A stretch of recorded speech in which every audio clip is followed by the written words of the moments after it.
Құрметті депутаттар, келесі мәселе Сенаттың бір топ депутаттарының депутаттық сауалына білім және ғылым министрі Асхат Қанатұлы Аймағамбетовтың ауызша жауабы туралы. Палатаның 7 қарашадағы отырысында сенатор Еділ Құламқадырұлы Мамытбеков бір топ депутаттардың атынан қоғамда қызу талқыланып жатқан білім және ғылым саласына қатысты бірқатар мәселелер бойынша депутаттық сауал жолдап, оған палата отырысында ауызша жауап беруді талап еткен. Бүгін білім және ғылым министрі Асхат Қанатұлы Аймағамбетов осы сауалға ауызша жауап беру үшін келіп отыр. Депутаттық сауалға ауызша жауап берудің тәртібі Сенат және парламент регламенттеріне белгіленген. Регламенттің нормаларына сәйкес алдымен сауал бойынша сөз депутатқа беріледі, содан кейін сауалға лауазым иесі жауап береді. Жауап бойынша сұрақтар қойылады және қажет болған жағдайда пікір алмасу өткізіледі. Депутаттық сауалға берілген жауап бойынша қаулы қабылданады. Бұл мәселені қараудың тәртібі осылай. Енді сөз сауал жолдаушылардың атынан экономикалық саясат, инновациялық даму және кәсіпкерлік комитетінің мүшесі Еділ Құламқадырұлы Мамытбековке беріледі. Рахмет, Дариға Нұрсултанқызы. Құрметті әріптестер, я вкратце напомню, о чем я говорил в депутатском запросе. Я говорил о пафосных программах Министерства образования и науки, которые происходят с дефицитом экономической мысли. Поводом для запроса послужила кампания по присоединению к региональным университетам педагогических вузов. Так, согласно постановлению правительства от 11 октября 2019 года за номером 752, Тарасский и Костанайский государственные педагогические университеты были путем слияния присоединены к региональным университетам. Отметим, что за период становления независимости у нас в Казахстане функционировало 18 педагогических институтов, функционировавших в каждом областном центре страны. С 1994 по 1998 годы все они были объединены с другими вузами и преобразованы в университеты. Как следствие, получили снижение престижа учителя, дефицит кадров в дошкольном, среднем и среднеспециальном образовании. Именно поэтому по поручению первого президента Ельбасы Нурсултана Абишевича Назарбаева 3 февраля 2004 года были восстановлены 5 региональных пединститутов в Ахтубе, Костанай, Павлодаре, Семее и Таразе. Трудно поднять решение о присоединении. С одной стороны, с трудом мы восстановили статус некоторых педвузов, и надо было по логике здравого смысла продолжить этот процесс.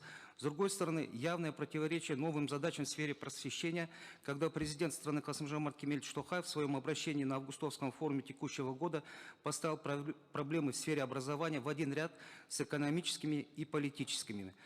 Хотел бы отметить, что система образования – это консервативная система, в лучшем смысле этого слова. Нельзя с ней проводить постоянные эксперименты и реформы при каждом новом министре.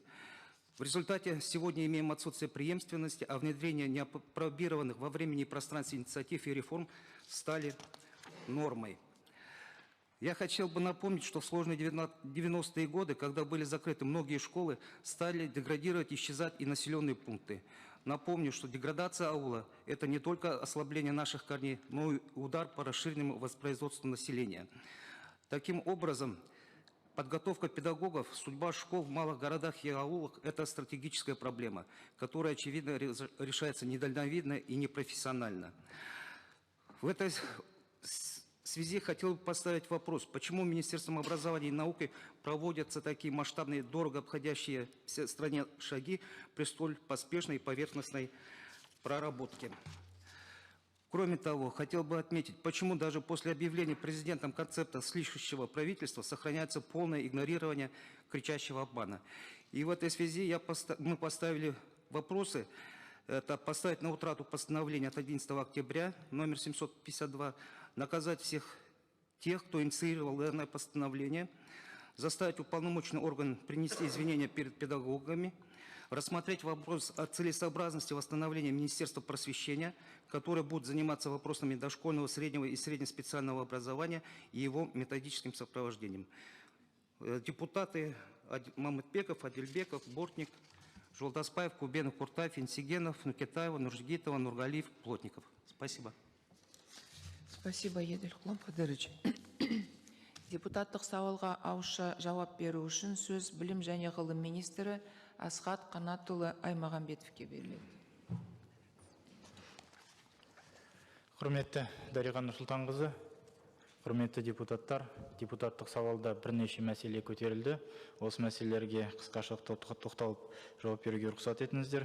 Бірінші көтерілген мәселе педагог кадрларын даярлау және кадр тапшылығы мәселесі, және де осы университеттерді, екі университетті біріктіру мәселесі бойынша әрине де бүгін педагогтар дайындау мәселесі біздің басты назарда. Бұл үлкен проблема, ол жасырын емес. Біз шын мәнінде депутаттармен келісеміз, бұл проблема бар екені анық. Бүгін күні бізде 85 университеттерде педагогтар дайындап жатыр, 85 университет. Сонда бүгін күні 149 мың студенттер оқып, тек қана биылғы жылы университеттерді 44 мың педагогтар бітірді. Бізде жыл сайын тапшылық, жалпы керек мұғалімдер 10-11 мың мұғалім керек. Колледждерде, бүгін 82 колледждерде біз мұғалімдерді дайындап жатырмыз. Қазіргі уақытта контингент 75 мың. Сонда жыл сайын бізде 60 мың мұғалімдер осы оқу орындарын бітіріп шығып жатыр. Бізге керегі бүгін күні 10-12 мың. Сондықтан бүгін күні ең басты мәселе осы мұғалімдердің сандық тұрғыда жетіспеушілік емес. Бүгін күні ең басты мәселе бірінші сапа мәселесі, екінші мәселе бұл осы бітірген түлектердің мектептерге бармау мәселесі, өкінішке орай. Мысалы, ең жақсы бітірген түлектердің бүгін күні тек қана жартысы осы университеттерге барып жатыр. Ол бір алтын белгіні алған біздің түлектердің, мектеп бітірген түлектердің тек қана 12% педагогикалық мамандықтарды таңдап жатыр, ол 2. Бүгін күні осы педагогикалық мамандықтарға барып жатқан балалардың шекті балдары 70-80%-ның, шекті балдары 50-60%. 60 балл. Ең төменгі балды алғандар бүгін күні өкінішке орай осы педагогикалық мамандыққа барып жатыр. Оған бірнеше өздеріңіз білесіздер себеп бар. Соның ең бастысының бірі бұл әрине де жалақы мәселесі. Бүгін күні орташа экономикалық жалақының тек қана 65%-ын біздің педагогтар алып отыр. Тағы да басқа да проблемалар бар. Сондықтан осы мәселелер бізді толғандырмайды деп айтуға болмайды. Бұл мәселелер бойынша біз тиісті жүйелі проблемаларды көтеріп, оларды шешу жолдарын қарастырдық. Ең басты мәселенің бірі талаптарды күшейту. Жаңа айттық қой, 85 университет, 75 колледж дайындап жатыр. Бүгін оның сапасын қарайтын болсақ, сапасы сын көтермейді. Сондықтан соларға біз қазір квалификациялық тұрғыда талаптарды жоғарылатып жатырмыз.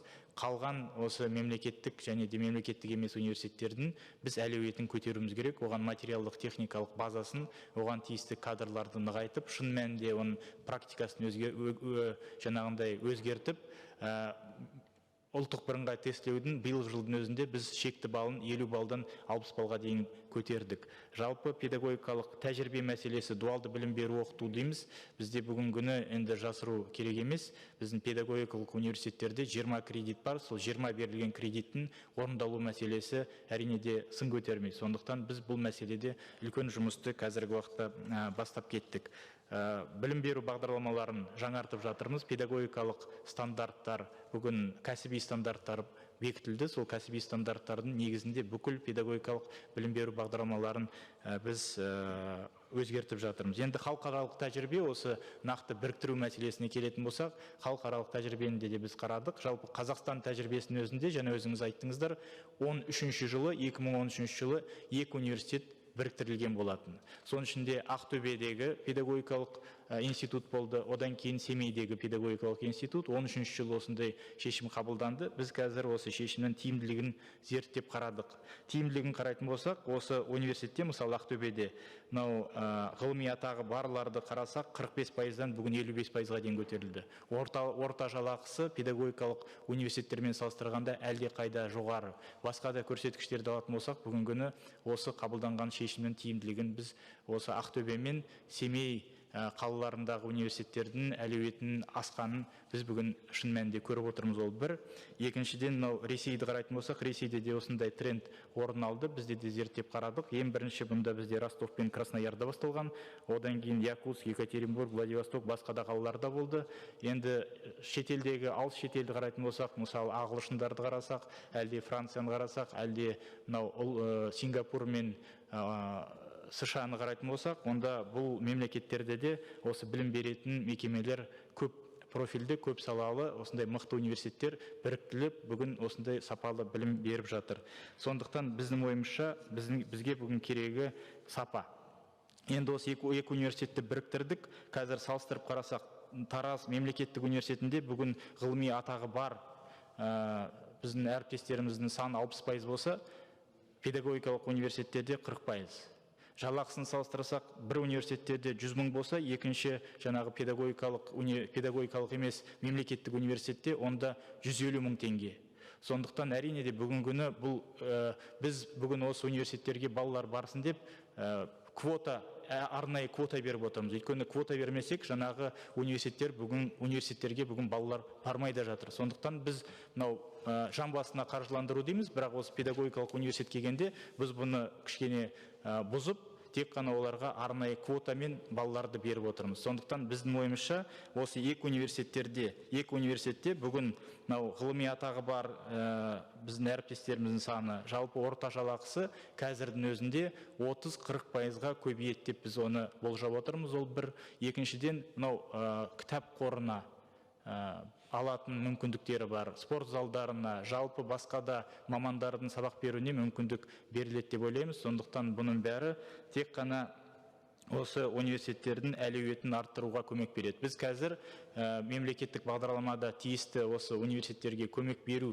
мәселесін қарастырдық. Жалпы осы педагогикалық мамандықтарға төленетін мемлекеттік гранттың сомасын көтеру мәселесі де осы жақында үкімет отырысында қарастырылып, тиісті шешім қабылданды. Енді олар біраз көбейтілген қаражат алатын болады. Бұның бәрі материалдық техникалық базасын нығайту біріншіден, екіншіден бұның бәрі әрине де осы біздің университеттердің әлеуетін көтеруге өзінің мүмкіндігін береді деп ойлаймыз. Бізде қазір Абай университеті, ұлттық университеті Алматыда бар, Женпуымыз Алматыда бар, және де басқа да университеттеріміз арқалықта қалды. 5 педагогикалық университетті біз қазір әлеуетін материалдық техникалық базасын нығайтып жатырмыз, және де оны нығайтатын боламыз. Мысалы, Қарағандыда да кезінде педагогикалық институтты өздеріңіз білесіздер, қазір Кармомен бірге біраз жылдар болды, онында да әлеуеті әлде қайда жоғары. Сондықтан проблемалар бар, онымен біз келісеміз. Депутаттармен тиісті шараны қолдап, біз бұл шешімді қабылдар алдында осы екі қалаға арнайы түрде өзіміз барып үлкен кеңес өткіздік. Сонда осы мәселелердің бәрін талқыладық. Бүкіл ардагерлерді жинадық, ұстаздарды жинадық.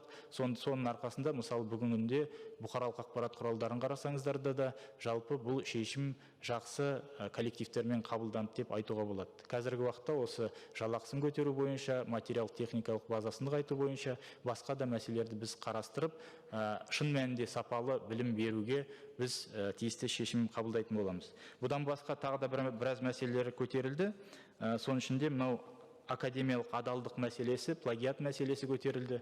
Бұл мәселе бойынша да министрлік тиісті шешім қабылдауда. Біз биылғы жылы бірінші рет Turnitin деген 15 мың ең үздік университеттер қолданатын осы антиплагиаттық жүйе бар. Сол жүйеге біз биылғы жылы ұлттық подписканы жасап, осы жүйені біз қолдандық. Енді бұдан бұлай біздің нормативтік құжаттарға өзгерістер енгіздік. Енді барлық курстық жұмыстар, дипломдық жұмыстар, әрине де міндетті түрде диссертациялар, оның бәрі осы жүйеден өтетін болады. Ол бір. Екіншіден, бұл тек қана жүйеден өтіп қана қоймай, бұлар сол жүйеде сақталатын болады. Екінші рет осындай сатылатын диплом бар, басқа дәртүрлі проблемалар бар, жасап керек жоқ қой. Сондықтан екінші рет бұл дайындалған, бір рет жазылған жұмысты екінші рет тағы да қорғап шығу деген ондай мүмкіндік бұдан бұлай болмайтын болады. Ал енді осы мәселеге жаңағы диссертацияны қайтан қарастыру дегенде де ішінде сұрақ болған. Ол заңды берілді ма, заңды берілген жоқ па кезінде деген. Сондықтан онда да біз қарап шықтық. Жалпы 2009 жылы бұл диссертация қорғалған. Бұл Қазақ ұлттық Әл-Фараби университетінде қорғалды. Тиісті барлық сол уақыттағы талаптарға сай деп біз санаймыз. Сондықтан бүгінгі күні бұл ғылыми атақты қайтып алуға заңнама шеңберінде бізде ешқандай мүмкіндік болмай тұр. Енді жалпы бұл кісіні өздеріңіз білесіздер, өзінің өтінішін жазып, сол өтініштің шеңберінде қазір министрлікте жұмыс істемейді. Енді ағарту министрлігін құру мәселесі ең алдымен бұл мәселе біздің министрліктің деңгейінде қаралатын мәселе емес, бірақ та министр ретінде мен өзімде де ойымды білдіргім келеді. Менің ойымша бүгінгі күні 21 ғасырдың жалпы осы заманауи трендтерді қарайтын болсақ, бүгін бізге керегі осы барлық бастауыштан бастап мектепті, колледжді, университетті, барлық деңгейлерді алғанда біз бәрін бірге ұйқастыруымыз керек, үйлестіруіміз керек. Қазір солардың мемлекеттік стандарттарын қарағанның өзінде колледж бен мектептің арасында өте үлкен бүгінгі күні біраз айырмашылықтар бар. Қайталанатын мәселелер де бар. Колледж бен ары қарай баратын университет деңгейін қарайтын болсақ та бұл жерде де қайталанатын мәселелер бар. Сондықтан біз бүгін бір деңгейде, бір жалпы саясатты жүргізуге жұмыс істеп жатырмыз, және біздің ойымызша бұл өте маңызды мәселе болады. Сондықтан осы жұмысты біз ары қарай жалғастыратын боламыз. Жалпы құрметті депутаттар, сіздер қойған мәселе бойынша бұл мәселелер әрқашанда біздің назарымызда. Елдің қойып жатқан, елдің көтеріп жатқан сұрақтар екенін білеміз. Сондықтан мемлекет басшысы елбасы қойған тапсырмаларды іске асыру үшін білім және ғылым министрлігі тиісті жұмысты атқаратын болады. Рахмет. Қысқаша менде осы. Рахмет. Асхат Қанатұлына сұрақтарыңыз бар ма? Қойылатын. Сөз сенатор Қылышбаевқа беріледі. Рахмет, Дариға Нұрсұлтанқызы. Құрметті Асхат Қанатұлы, жаңа өзіңіз айтып жатсыз, осы білім саласын мамандарды дайындауға санына қарағанда сапасы бірінші орында. Түсінікті ертең осы мамандар біздің балаларды оқытады, тәрбиелейді, сондықтан өте дұрыс шығар. Бірақ сіз ана мемлекеттің грантқа түсетін порогын 60-қа дейін көтердік деп жатсыз, 60 балға дейін. Мүмкін осы сапасын жоғарту үшін сол порогтың 70 бал, немесе 75 балға көбейтуге, көтеруге қалай қарайсыз оған? Рахмет. Нұрлан Наурызұлы, шын мәнінде бұл өте маңызды сұрақ. Біз енді бір дегенде бұны көтеріп тастауға өзіміз ойландықта да, біз бірте-бірте бұл мәселені шешу жөн көрдік. Сондықтан ең бірінші қадамымыз осы болды. Әрі қарай менің ойымша шын мәнінде бұл мәселені біз қарастырып көтеруіміз керек. Өйткені мысалы Сингапур дейміз, басқа мемлекеттерде, ол мемлекеттерде осы педагогикалық мамандыққа ең үздік, мектепті ең жақсы бітірген, жаңағы біздікінде алтын белгіге бітірген балалар ғана барып жатыр, ал бізде өкінішке орай жаңағы 50 балл, 60 балл алғандар 70-80% сондай балалар. Сондықтан мемлекет тарапынан бұл мәселені біз көтеруіміз керек. Енді 200 мың адам оқып жатыр. Бізде мұғалімдердің саны өздеріңіз білесіздер. Сондықтан 10 мың адам керек, жылына 60 мың адам шығарылып жатыр. Бірақ сапа мәселесі, ертең жұмысқа орналастыру мәселесі маңызды, сондықтан осы саясат жүргіземіз. Бар. Ол мәселені әрине шешетін боламыз. Келесі сөз сенатор Жүсіпке беріледі. Рахмет. Құрметті Асхат Қанатұлы, мен сұрайын дегенім, мына бұрын жоғарғы оқу орындарының ректорларын тағайындаған кезде сондай азаматтардың белгілі бір қызмет сатысымен лауазымды өсіп, кафедра меңгерген, басқа да жаңағы тәжірибелері ескеріліп, сол сатылдап тағайындалатындығын. Қазір осы жоғарғы оқу орындарының ректорларын тағайындауда қандай критерийлер бар? Сол сақтала ма бұрынғы жаңағы тәсілдер? Екінші қоятын сұрағым, мына аттестациялау мәселесі. Қазір мына мектептердің бәрінде мұғалімдер орысша айтқанда мына нервозная обстановка дейді ғой, сондай жағдайда жүріп жатыр. Олар мына категориясын, біліктілігін арттыру үшін аттестациялауды бір өтеді. Мына кезекті қазіргі жағдайда камера қойылған, барлығы өздерінің не болып, не қойған білмей қалып жатамыз деп біраз ұстаздар да хабарласып жатыр. Осындай аттестациялаудың қажеттіліктері қандай? Оның арасында мысалға 20-30 жыл үздік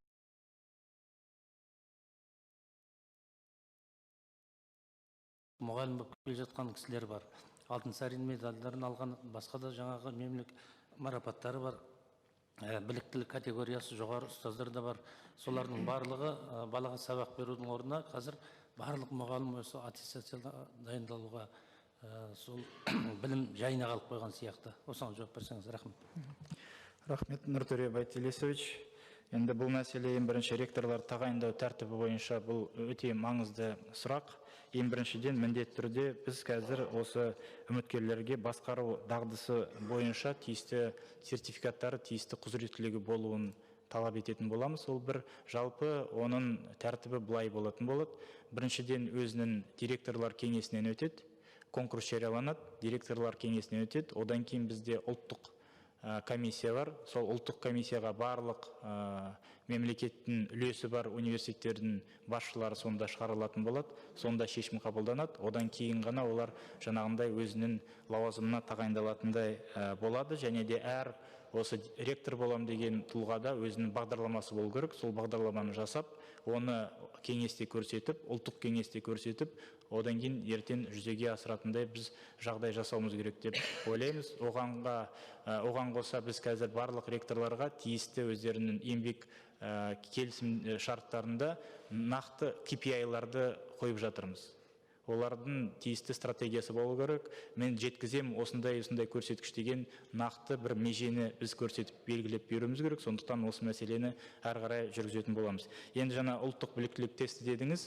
Бұл мәселе қазіргі біздің ойымызша өте қажет мәселе. Әрине де біраз ұсыныстар бар. Ол ұсыныстар айтады, біз 20 жыл мысалы мұғалім болғаннан кейін өзіміздің деңгейімізді көрсетпей, мысалы категориямызды ары қарай жаңағындай тексеру ешқандай керек жоқ деп. Бұл Совет үкіметінің уақытында да болды. 5 жыл сайын бір рет категориясын әлде жаңа категория алу, әлде бар категориясын дәлелдеу деген. Сондықтан бұл мәселені біз қазіргі уақытта сол 5 жылда бір рет осы мүмкіндікті қалдырдық.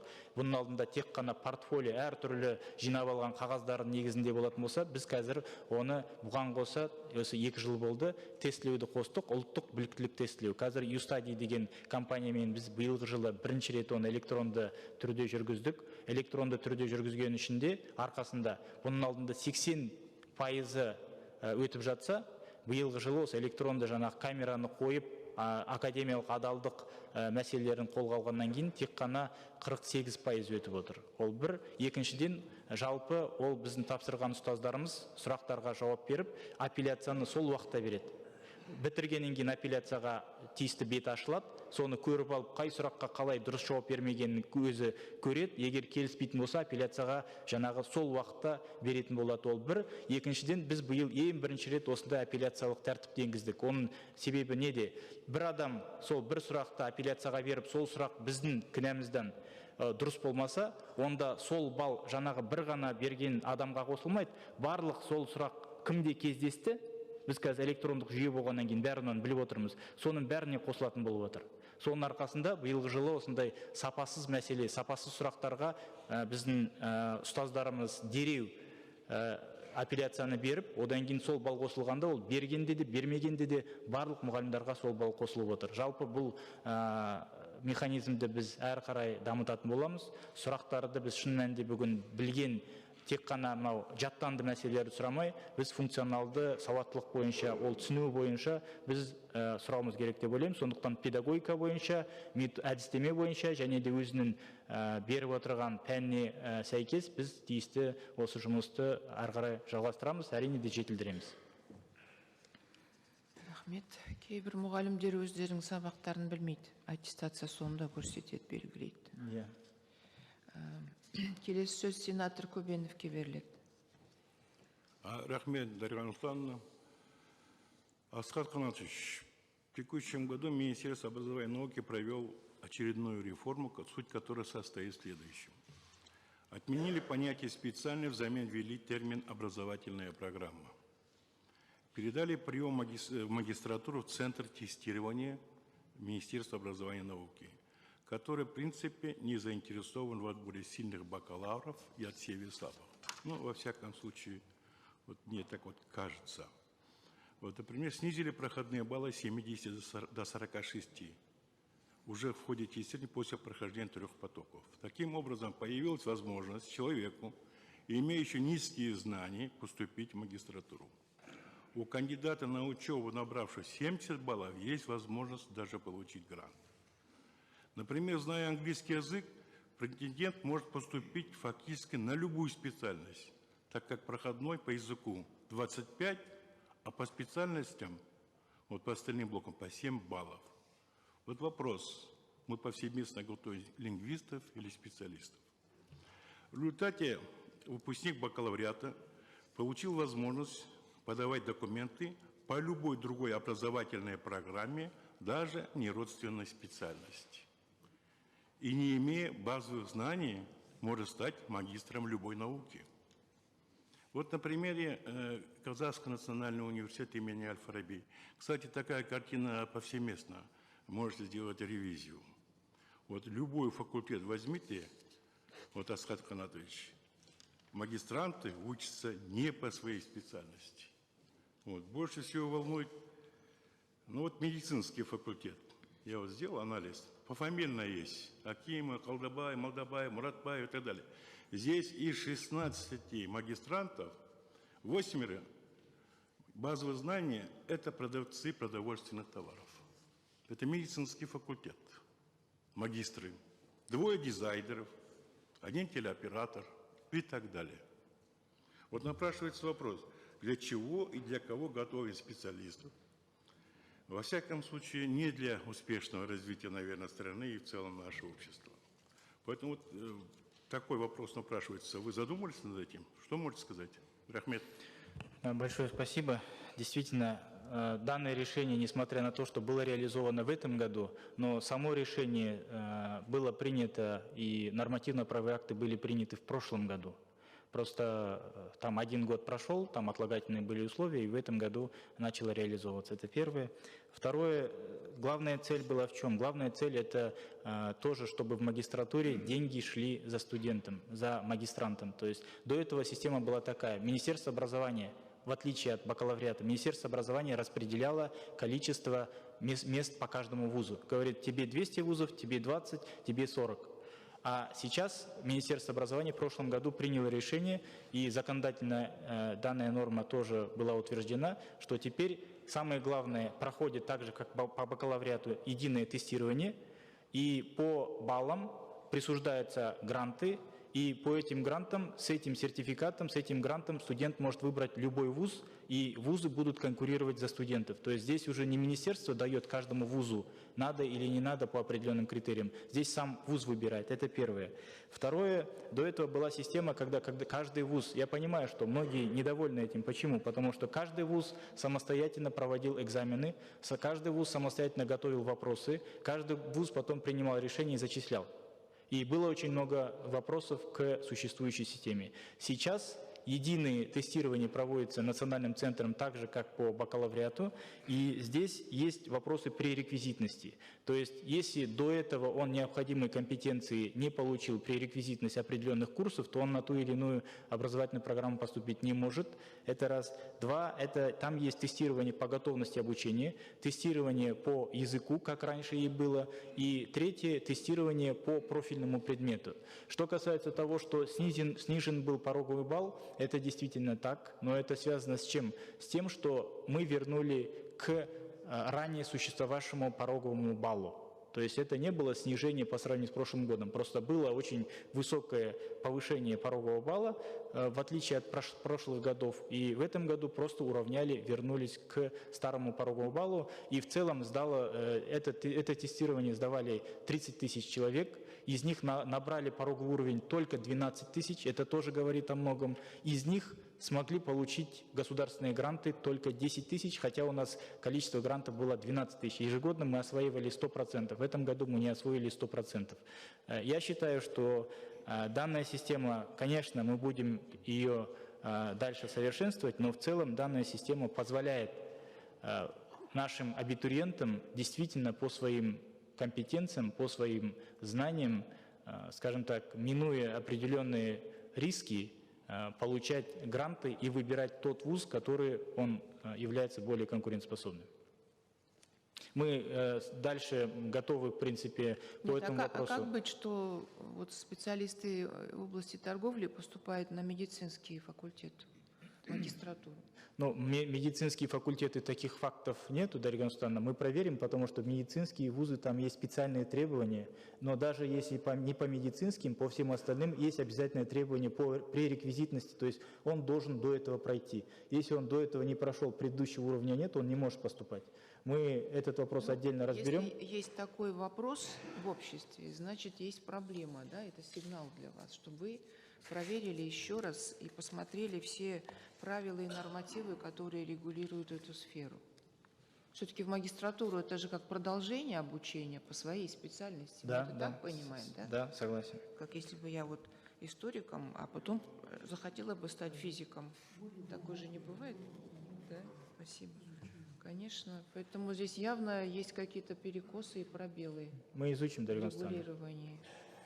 Пожалуйста, Манап Шарипеденович. Я извиняюсь, Аскан, конечно, не в курсе. Я могу даже код назвать. Код 040200 Абиева, дизайн. Демиубяева 040200. Продавец продуктов 051301 и так далее. Тут по коду они учатся все в магистратуре. Вот. Тут можно юридический факультет взять, любой факультет. Вот. Технология производства продуктов животноводства. Не имея юридического образования, магистратура на юрфаке. Любой факультет возьмите. Это, кстати, по всем вузам нашей страны. Вот эта нелепость, я не могу понять, почему она сложилась.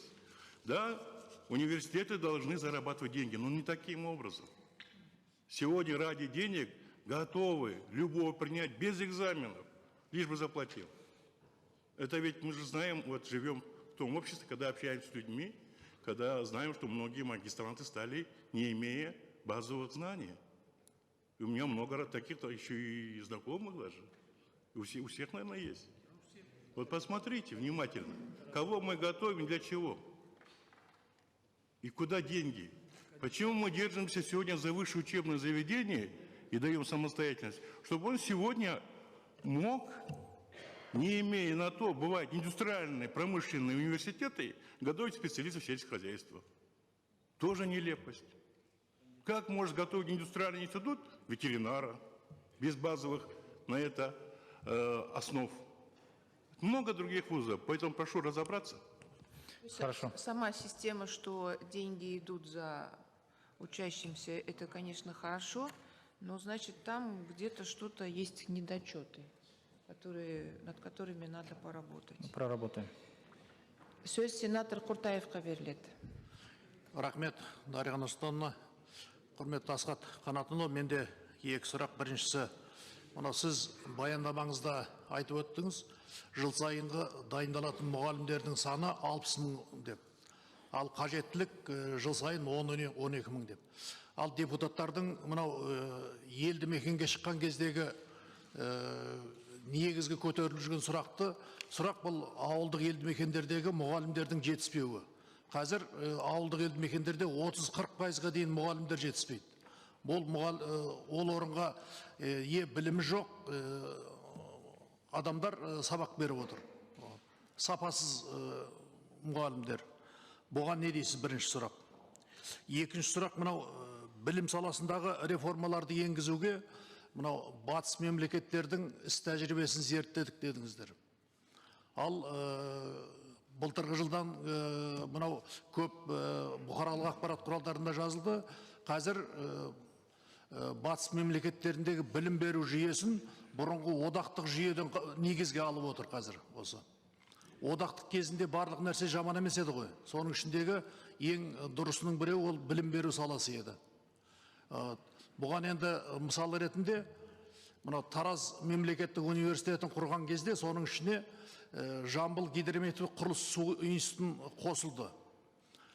Дәл қазір осы сол мына су шаруашылығындағы жоғарғы сапалы мамандар даярлауды біз жоғалттық oradan. Себебі узкий специализация бойынша дайындалатын лабораториялардың көбісі жабылып қалды ол жерде. Дәл осындай мысал мына оңтүстік Қазақстан мемлекеттік университетін құра отырып, соның құрамына Қазақ химия технология институтын қосылды. Ал Қазақ химия технология институты дайындап жатқан технолог мамандар, силикатчик мамандар қазір сапасы бұрынғыменен салыстыруға мүлдем келмейді әзір. Себебі сол саланы дайындап жатқан лабораториялар, сол саладағы кафедралардың барлығы жабылып қалды. Соның салдарынан қазіргі дайындалып жатқан мамандар, бұрынғы мамандарменен екеуі жер мен көктей білім саласы. Осы екі сұраққа рахмет. Менің соңғы айтарым, мынау енді таусылмайтын реформаларды жалғастыра бергенше негізгі бұрынғы одақтың жүйенің өзін сол ары қарай жетілдірген дұрыс емес пе деген. Әлімжан Сейітжанұлы, көп рахмет. Енді жаңа айттыңыз, шын мәнінде бізде бүгінгі күні 41% мектептер шағын жинақты мектептер. Ол шағын жинақты мектептерде бүгінгі күні жалпы бізде тапшылық, жаңа айттым ғой, бізде 60 мыңға жуық мамандар шығып жатса да, тапшылық бүгін бізде 5200 мұғалім. Ол тапшылық неге, неліктен? Біріншіден бармайды, екіншіден осы шағын жинақталған мектептерде, жаңа өзіңіз айттыңыз, шалғайдағы мектептерде әсіресе мұғалімдер жетіспейді.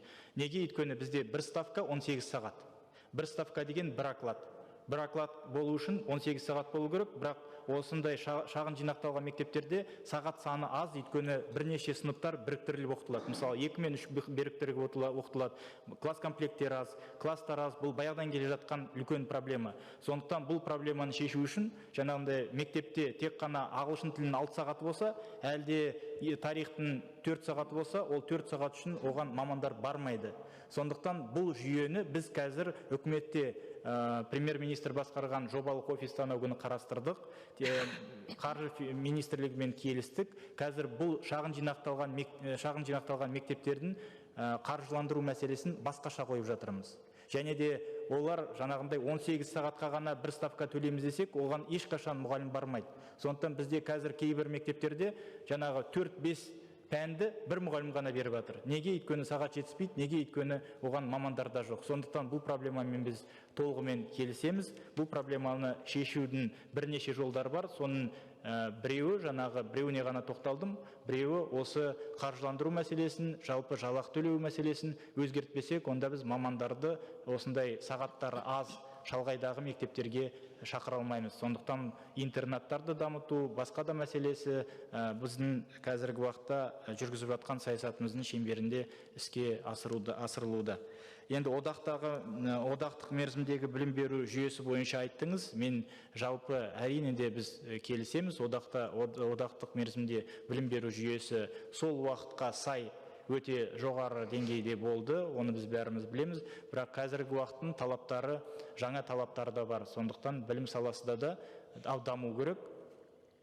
Кеше ғана үлкен халықаралық салыстырмалы зерттеудің біз нәтижесін көрдік. Бұл зерттеудің нәтижесі біз үшін өте алаңдататын мәселе деп айтсам, ол қателеспеймін деп ойлаймыз. Сондықтан білім саласында нақты функционалдық сауаттылықты дамыту үшін жаттанды мәселеден түсіну мәселесін, оны талдау жасау мәселесін, оны критика сыни жаңағындай тұрғыда ойлау мәселесін, оны қолдау мәселесін, міне осы құзыреттіліктерді біз бүгін дамытуымыз керек.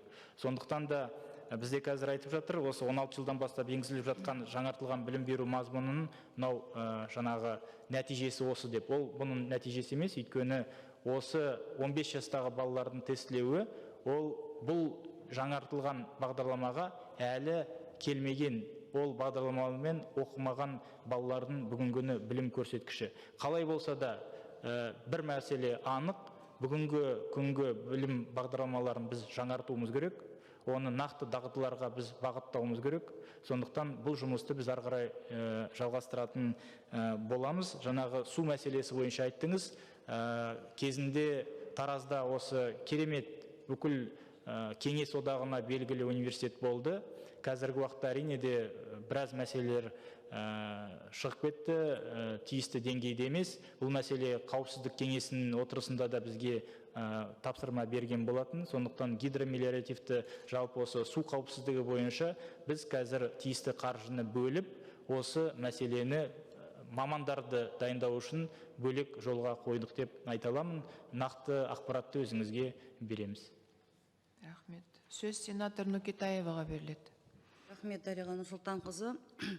Құрметті Асхат Қанатұлы, әрине білім және ғылым министрлігі тарапынан көптеген шаруалар жасалып жатқандығы анық. Әрине жаңа да әріптестеріміз атап өткендей, бұл консервативті сала бір күннің ішінде, бір айдың ішінде, бір жылдың ішінде өзінің жаңағы нәтижесін бере салатын сала емес.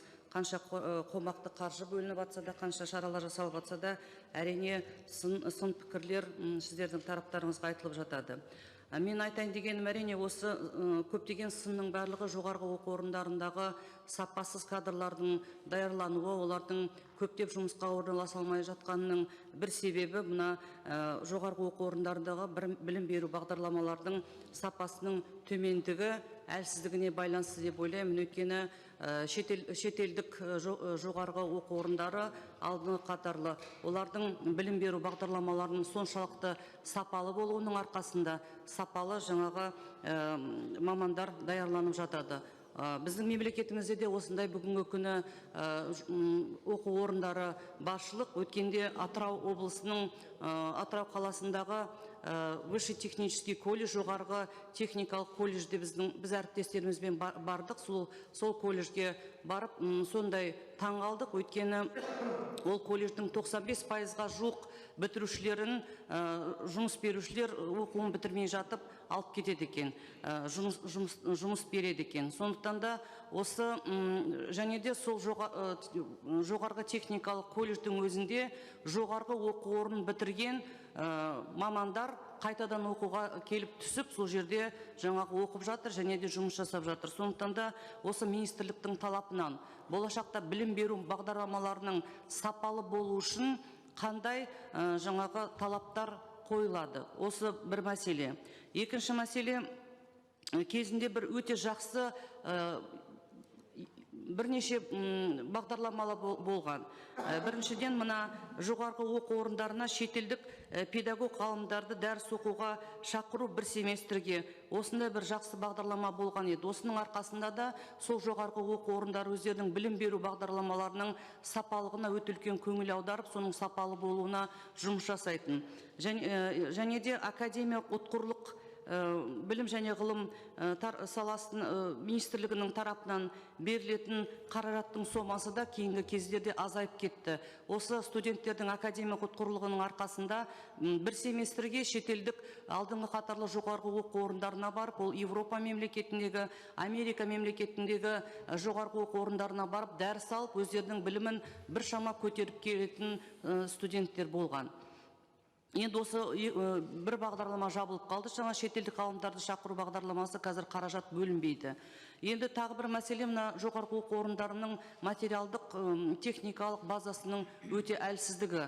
Оны қаншама жаңағы ақылы білім беріп жатса да, соншалықты қымбат жаңағы нелерді, приборларды, болмаса жаңағы материалдық базаны нығайту үшін университеттердің, жоғарғы оқу орындарының оған шамасы жетпейді. Бірнеше жылдан бері қарата осыған министрліктің тарапынан көптеп көңіл бөлінбейді. Осы мәселені айтқым келеді. Және де бүгінгі күні халықпен кездескен кезімізде ата-аналардың тарапынан мынандай бір мәселелер көтеріліп жатады. Қазіргі кезде мектептерде қосымша білім беру деген мәселе өте жоғарғы жолға қойылып отыр. Өзінің сабағында 45 минуттың ішінде сапалы білім бермейтіннің арқасында қазіргі кезде ата-аналар балаларын осы көптеп қосымша білім беруге талпыныс танытуда және өзінің балаларын жаңағы ақылы түрде осы сабақтан кейін сол мұғалімге апарып қайтадан дәріс алу. Ата-аналар осы мәселені көтеріп жатыр. Неліктен өзінің сабағында балаға сапалы білім бермей, және сабақтан кейін сол мұғалім қайтадан соны қосымша білім беруге шақырады деп. Осы мәселелерге жауап берсеңіз. Рахмет. Көп рахмет, құрметті Динар Жүсіпәлиевна. Шын мәнінде білім саласы және өзіңіз айттыңыз ғой, консервативті жүйе. Бұл консервативті жүйе болғаннан кейін бұл жерде ойланбайтын реформалар болмау керек. Сондықтан жаңа мен бастаған ешқандай реформаны біз бастап жатқан жоқпыз.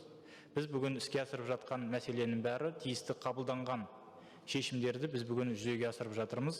Осы мәселені құрметті депутаттардың мен назарына салғым келеді. Ол бір. Екіншіден, жаңа өздеріңіз айттыңыздар ғой.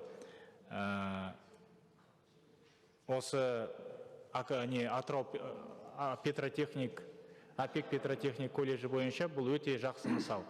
Бұл колледжға бүгінгі күні жоғары білім алған дипломдары бар мамандардың өздері барып, соншалықты деңгейі жақсы, соған барып қайтадан оқуға түсіп жатыр. Сондықтан осы тәжірибені ары қарай жалғастыру үшін елбасының тапсырмасының бастамасының арқасында қазір жас маман жобасы іске аса бастады.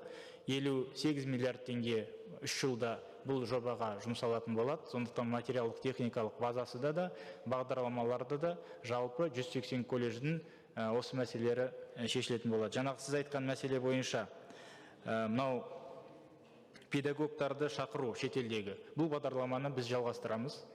Тиісті қаржы бізде бөлінді, сондықтан бұл мәселе шешіледі. Академиялық ұтқырлықтың беріліп отырған қаржысы шын мәнінде бүгінгі күні жеткіліксіз. Ол қаржыға бір семестр уақытында басқа елге барып, бір семестрді оқып келуге бүгін мүмкіндік болмай отыр. Сондықтан бұл мәселені де біз қайта қарастырып қазір жатырмыз. Жалпы 11 жылдан бастап университеттер тікелей қаржыландырылмайды. Университеттер, мемлекеттік университеттерге біз бүгін бір тиын нақты сол материалдық техникалық базасын нығайтуға тікелей ақша беріп отқан жоқпыз. Бүгінгі күні және де басқада жаңағы жалақысына басқа ақшаны тікелей беріп отқан жоқпыз. Біз бүгін қаржыландырып отырғанымыз тек қана мемлекеттік гранттың шеңберінде. Неше грант алады, сонша қаржы келеді. Сондықтан кейбірлері бүгін осындай ұсыныс беріп жатыр. Бұл мемлекеттік университеттердің біз жекешелендіруге беру керек деген. Бүгінгі менің өзімнің жеке пікірім, бұл мәселені біз көтеруімізге болмайды. Бүгінгі мемлекеттік университеттер мемлекеттің жаңағы иелігінде ары қарай қала беру керек. Сондықтан бұл саясатты біз ары қарай жүргізетін боламыз. Рахмет. Басқа сұрақтар бар ма, құрметті әріптестер? Жоқ па? Онда рахмет Асхат Қанатұлы, орныңызға отырыңыз. Тағы да сөз сөйлейтіндей кісілер бар ма? Жоқ. Онда талқылау аяқталды деп есептейік. Енді бұл мәселе бойынша, құрметті депутаттар, шешім қабылдауымыз керек. Сенат қаулысының жобасы сіздерде бар. Дауыс беріңіздер. Дауыс беру режимі қосылсын.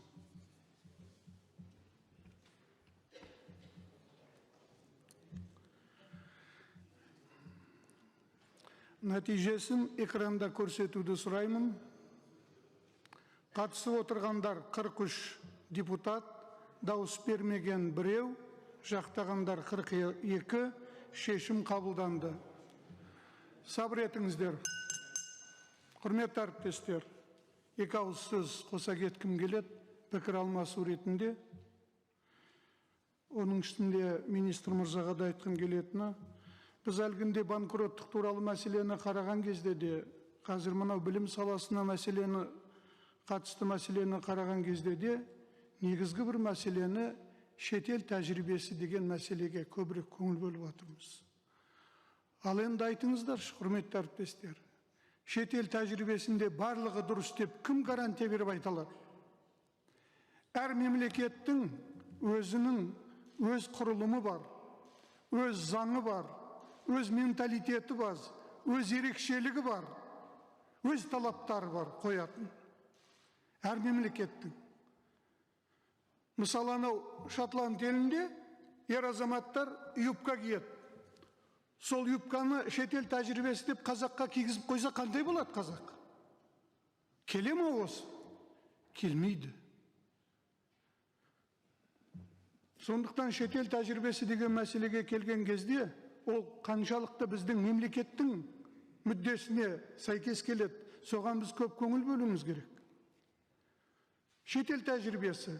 Мынау Жапония елінде 12 жасқа дейінгі балаға мектепте тек қана жапон тілінде оқытады.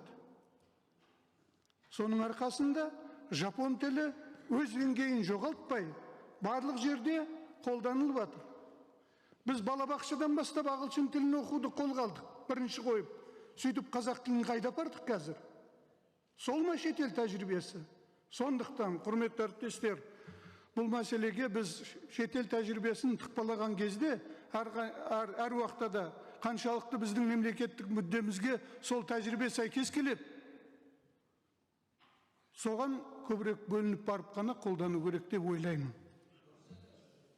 Асхат Қанатұлы, өзіңіз басшылық жасайтын білім, және ғылым саласындағы реформалардың санын емес, сапасын арттыру керек. Кез келген реформаның тиімділігіне баса назар аудару қажет. Ол қаншалықты қажет? Келтіретін зиянды тұстары жоқ па? Пайдалы, ұтымды тұстары қандай деген сұрақтарға нақты жауаптар болуы тиіс. Сондай-ақ қандай да бір реформаны жасамас бұрын алдын ала және жан-жақты зерделеу жұмыстарын жүргізіп, оны қоғамдық талқыға салу керек. Білім саласының жағдайына қазір қоғам қандай баға беріп жатқанын біз бәріміз жақсы білеміз. Содан кейін ғана барлық мән-жайларды негізге ала отырып, шешім шығарылуы тиіс.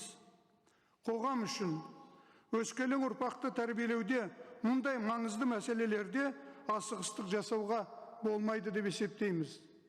Қазақтың зиялысы Мағжан Жұмабаевтың айтып кеткен сөзі бар екен. Бөлмеде 6 отырса да, 4 отырса да, 4-дегі орын мұғалімдікі деп. Өйткені мұғалім ол барлық мәселе бойынша мемлекеттің болашағы үшін ең негізгі орталық тұлға. Сондықтан мұғалімдер дайындайтын жаңағы педагогикалық мамандық беретін институттардың, жоғары оқу орындардың жағдайы әр уақытта терең зерделеп барып қана шешім қабылдауды қажет етеді. Басқа айтатындар бар ма, құрметті әріптестер? Жоқ болса, бұл мәселе бойынша шақырылған министр мырзаға рахмет айтамыз. Еңбегіңізде абыройлы болуыңызды тілейміз. Құрметті әріптестер,